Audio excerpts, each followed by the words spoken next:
Welcome to the Deep Dive. So in our modern world, we are, we're absolutely swimming in information, aren't we? We really are. Moving so fast, barely time to think, distraction everywhere, content burying us. And the result, as one of our sources today puts it, is this kind of profound erosion of depth itself. It's a startling observation. Yeah, it really is. And what's striking, I think, is how this isn't just about, too much data. It feels like it's led to a genuine crisis in how we actually engage with culture, with literature. How so? Well, profound expression often gets sort of flattened, reduced to fleeting trends, right? Or just entertainment. Measured by clicks, not substance. Exactly. Wisdom gets crammed into sound bites, and actually trying to pursue depth, that gets dismissed as old-fashioned or just, inefficient, pointless even. That's a really powerful way to put it. And that's precisely why today we're diving into two pretty remarkable responses to this exact crisis. Yeah. The Cultura Manifesto and the Konda Principle. Mm-hmm. Think of Cultura as a sanctuary, maybe a refuge for authentic culture. Yeah. And the Konda Principle, well, it calls itself the only objective definition of poetry. Which is quite a claim. It is. It's positioned as a rebellion, a restoration for verse itself. So our mission today is really to unearth the most important nuggets of knowledge from these sources. Yeah, give you a shortcut, maybe, to understanding what true culture, true poetry might mean. And crucially, how we can maybe reclaim some of that depth in this age of, superficiality. It's a profound call, really. It asks us to decelerate, in this hurried world, to actually cultivate attention in an era drowning in distraction. Slow down and truly engage. Exactly. Okay, so let's unpack this. We should probably start with Cultura, this idea of its sanctuary for depth. Right. The source really drills down on this profound erosion of depth. It talks about an insidious diminishing of our capacity to cherish, pursue what truly lasts. Culture reduced to simple trend and spectacle. Optimized purely for viral impact, fleeting attention over anything enduring. So it begs the question, what is culture then, if it's not just trends? Well, the manifesto goes deep here. It looks at the etymology, the root of cultura from Latin. Ah, like cultivation. Precisely. Cultivation of the soil, patient tending of growth, deliberate fostering of life from, barren earth. Okay. And it applies this idea not just to farming, but to cultivating memory, meaning craft, spirit, within a society. There's this quote here that really stands out. A society's culture forms the fertile ground in which its deepest values take root. From which its collective dignity blossoms and upon which its legacy endures. Yeah. Without this cultivation, societies wither, reduced to deserts of disconnection and decay. Wow. It's strong stuff. So Cultura's purpose, as it lays it out, is to carve out this quiet, sort of consecrated space. Unencumbered by commercial pressures. Right. Returning to what truly matters, what withstands time, what elevates the human spirit beyond the mundane. And it chooses literature as the starting point. Why literature specifically? It calls it the pulsating heart of culture.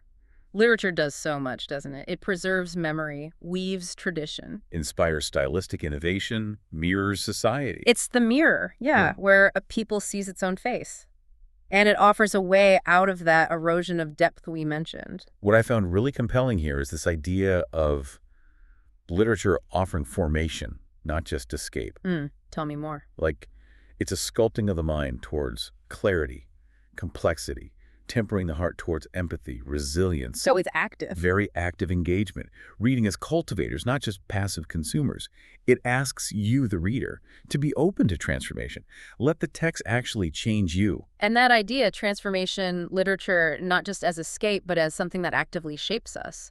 That's exactly what the Konda Principle seems to want to restore to poetry. Because poetry today often feels, anything but transformative. Right. Konda calls out how poetry's been sort of pushed aside, a genre among genres. Fragmented into bite-sized social media posts. Yeah, stripped of musicality, depth. The principle argues, pretty forcefully, that not every arrangement of words qualifies as literature, just as not every arrangement of stones constitutes architecture. So the Konda Principle is framed as this rebellion and restoration. A clarion call, yeah. Yeah. To return poetry to being about music, truth, and soul work. It insists true poetry has form, adheres to laws, embodies a spirit. And guiding us through this is a figure called the mythical poet. Right, this sort of conceptual voice within the text embodies these timeless truths. That's the idea. And this mythical poet, through the Konda Principle, lays out 6 indispensable objective qualities the 6 pillars of great poetry. Okay, let's dive into these pillars. They seem to get right to the heart of what makes poetry, well, poetry. First up is essing, the enchantment of the ear. Yes, this is all about inherent musicality, rhythmic life, a poem's ability to, as Konda puts it, breathe and sing line by line. A poem that cannot sing line by line cannot truly stand as a whole? That's pretty direct. It is. The core insight here is that poetry isn't just words on a page, right? It's an auditory art. It's meant to resonate in the ear. So how do you achieve that? Konda urges poets to write for the ear before the eye, literally say your lines aloud. Even in free verse? Especially in free verse, perhaps. There's still an underlying pulse, or there should be. It's about rhythm, sound, being as vital as meaning. There's even a Konda line test. Which is? Does this line sound beautiful even if alone? Ensure every single phrase has its own melody. Okay, pillar 2. Speaky, layered and intentional meaning. This emphasizes profound communication.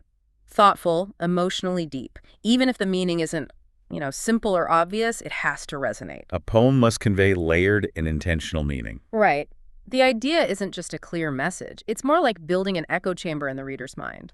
Simple words unlocking profound, layered truths. Makes sense. Then pillar 3, structure as shat.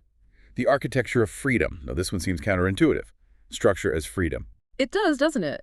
Konda sees structure not as a cage, but as a cathedral, or maybe a nurturing root, something that allows a poem to stand and endure.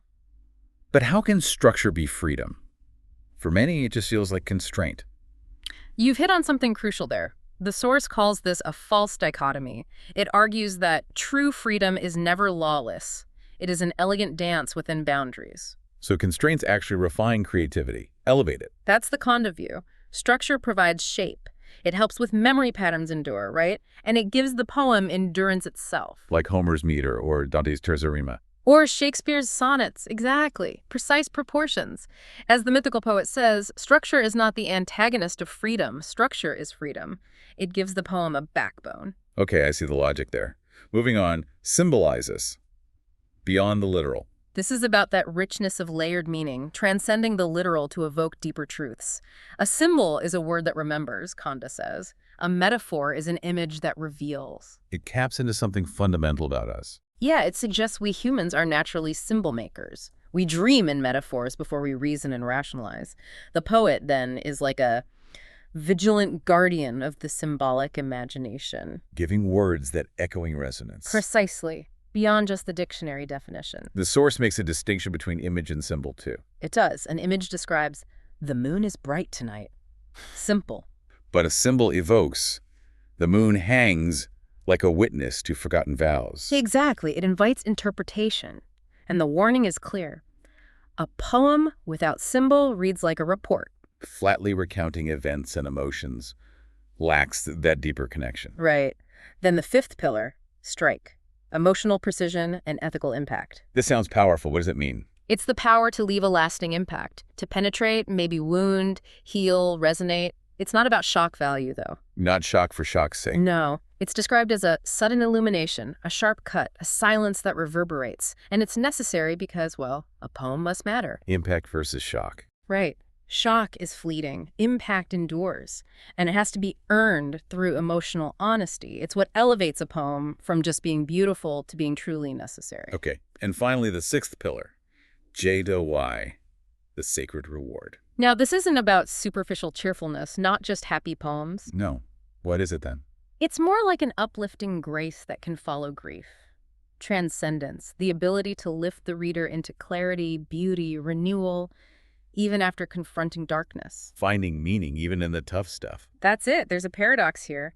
Konda notes that joy often arises from fierce, tragic, or grave poems. It's about transformation, singing right at its edge. Why is it so important?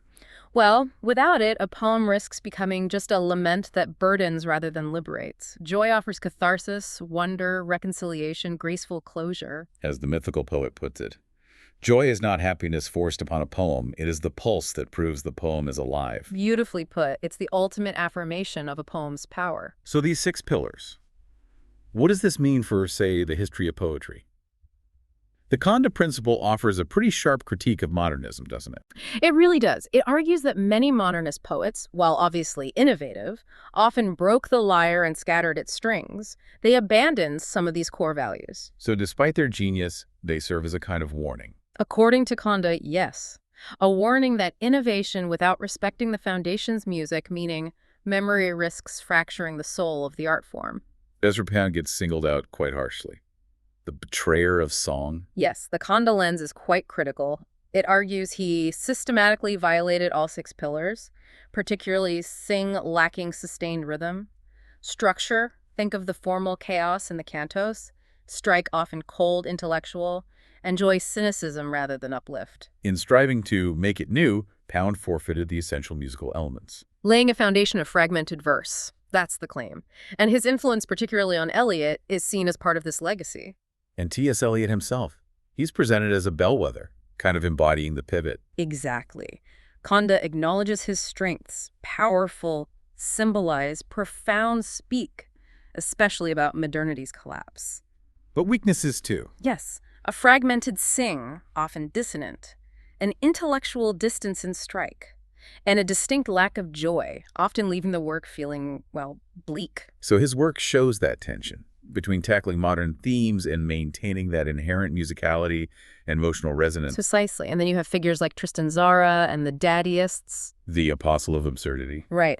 Dada is positioned as basically a critique of poetry itself, intentionally throwing out all 6 pillars in revolt against tradition. No music, nonsensicality, no structure. Minimal symbolism, no real strike, just shock. And certainly no joy, more like bitter mirth, nihilism, a deliberate deconstruction. So stepping back, the argument is that these figures, brilliant as they were, show the grave cost associated with abandoning the core values of music, meaning, and memory. It's presented as a call to discernment, innovate without forgetting, experiment without forsaking, a reminder that progress doesn't have to mean discarding the essence. That's a crucial takeaway. And the Konda Principle isn't just critique, right? It's also about practice, a living tradition. Absolutely.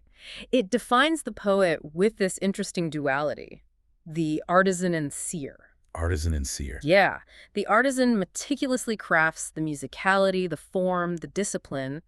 The seer channels the profound visionary insight, the symbol, the vision, the depth. And true mastery comes when both work together. True mastery rises only when both artisan and seer collaborate harmoniously. That's the idea. Combining meticulous craft with profound vision. And it's interesting how the source shows these 6 pillars aren't just a Western idea. They're presented as timeless poetic universals. Exactly. It points to examples across cultures, Indian Sanskrit poetry, for instance. With its intricate meters for sing, layered metaphors for symbolize. Right. Or Sufi mystical poetry, Rumi, Hafiz with their ghazal structure, those chant-like cadences. It's fascinating. And Yoruba praise poetry, the oriki, sing through chant and drum, speak through direct honor, strike through communal pride. Even Japanese haiku and waka. The syllabic pattern is structure. The seasonal kigo hints at sing, cherry blossoms that symbolize, the kireji or cutting word providing the strike. These aren't just isolated techniques. Konda argues they're universal expressions of these core principles. The principle also apparently addresses common errors in contemporary poetry, like fragmentation over music, too much abstraction. Yes, and it offers remedies, ways to bring poetry back to these roots. There's even a practical Konda Poet's toolkit mentioned with exercises. Like the singing line, the stanza as breath. Personal symbol hunt, the strike line ending in joy. It's less a rigid formula, more a guided practice towards reclaiming depth. And maybe the most striking practical example is this poem, The Trial of Ezra Pound, written by the mythical poet. Ah, yes. This is presented as more than just a poem. It's a reckoning, a defense of the poetic tradition. The Konda Principle in action. That's how it's described. Because it apparently embodies all 6 pillars. It sings with meter, speaks with clarity, builds with structure, symbolizes betrayal, redemption, and rebirth, strikes with moral fire, and crucially, ends not in rage, but in joy, a living demonstration. The source even includes this powerful dialogue, summing it up. The mythical poet versus the ghost of the modernist. Should we read a bit? Les, it captures the tension well. Ghost of the modernist starts. We broke the line to find new truth. We named the chaos, gave it youth. What you call ruin, we called birth, a rawer voice, a freer earth. The mythical poet replies, but truth must sing to truly stay, A shapeless cry will fade away. You fractured verse but lost the soul. The cost of freedom was the whole. Ghost. We could not rhyme the world in war. The old forms cracked, what were they for? We named despair, we dared to fall. What use was music, after all? Poet. Music heals. Music endures. It speaks for joy as well as wars. The wound you named I do not scorn, but must we bleed in shapeless form. Ghost. We gave you Eliot, strange and great. You judge us now, but came too late. Our cantos carved a modern mind. We left your singing ghosts behind. Poet. And still those ghosts return each night. In village rhyme and child's delight. You fled the form, you feared the flame, and in that fear you cursed the name. Ghost, softening. Then write your line. If it still sings, perhaps the song has not yet died. Wow. That really does crystallize the core tension, doesn't it? The challenge, but also the hope for poetry's future. It's not about rejecting innovation. But about finding a way for art to truly endure. Exactly. And when we pull all these threads together, it really highlights how poetry, through this Konda lens, isn't just, another genre. It's presented as a sacred architecture of the soul. It shows how, with these 6 pillars, sing, speak, structure, symbolize, strike, and joy, poetry can be whole. Able to breathe, sing, weep, and rise again. It feels like a call to reclaim depth, not just in verse, but maybe in all our cultural engagement. And connecting this to the bigger picture, it really challenges us, doesn't it? To think about how these principles might extend beyond poetry. How so? Well, what happens when we apply this idea of cultivation, that patient tending, seeking deeper meaning, enduring form to other areas of our lives? Our conversations, our relationships, the information we consume every single day. Can we, as the Konda Principle urges for poetry, seek out the melody, the meaning, the structure, the depth, the impact, and that underlying joy in all our pursuits? Be both an artisan and seer in our own lives, shaping meaning with precision, listening keenly to profound truths. It's a compelling thought. It is. We invite you, the listener, to seek out texts and maybe experiences that sing, speak, symbolize, strike, and ultimately offer joy.